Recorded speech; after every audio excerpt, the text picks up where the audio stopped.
ஆதி சதுர்வேதங்கள் ஓதும் பரஞ்சோதியே எங்கள் அச்சனார் கோவில் அரசே. நம்புவோர்க்கு உபகாரி என்பதில் இவரன்றியில் நாட்டில் ஓர் தெய்வம் யார்கான்.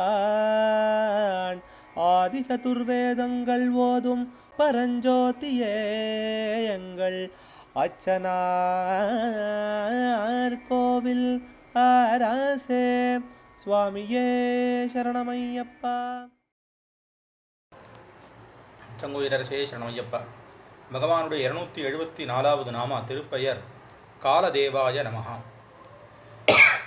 காலத்தின் தேவனுக்கு நமஸ்காரம்.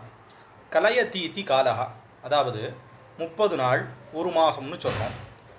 12 மாதங்கள் சேர்ந்தா ஒரு வருஷம். இப்படி எண்ணப்படுவதனாலே அதற்கு காலம்னு பெயர். காலத்திற்கு அதிதேவதையாக காலத்தை வகுத்து வைத்து அதை நிர்வகிக்கிறது, இந்த பணிகள் எல்லாம் செய்கிறதுனால பகவானுக்கு காலதேவன்னு பேர். அல்லது ஒரு குறித்த நேரத்தில் அந்தந்த உயிர்களை கவர்ந்து செல்வதனால காலன் அப்படிங்கிற பெயரை அடைந்த யமனுக்கும் தெய்வமாக இருப்பவர் அப்படிங்கிறதுனாலையும் காலதேவன்னு பேர். பொதுவாக காலதேவன் சொல்லி சொன்னால் யமனுக்கு பெயர். அந்த தேவனுக்கும் தேவனாக இருக்கிறவர், காலகாலனாக இருக்கிறவருடைய புத்திரன் இவரே காலகாலனாக இருக்கிறவருங்கிறதுனாலையும் எல்லா காலங்களும் இவரே தான். இப்போது உதாரணத்துக்கு சங்கல்பங்கள்லாம் பண்ணும்போது சுபயோக சுபகரணம்லாம் சொல்கிறது உண்டு. இப்போ பகவானை தவிர தனியான ஒரு காலம்ங்கிறது எதுவும் இல்லை. அதனால பகவானே காலரூபியாக இருக்கிறதுனாலையும் எல்லா காலரூபமாக இருக்கிறவருக்கு நமஸ்காரம்னு ஒரு அர்த்தம் இதற்கு அமையும்.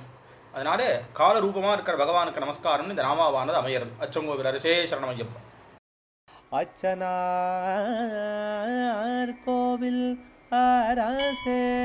சுவாமியே சரணமையப்பா.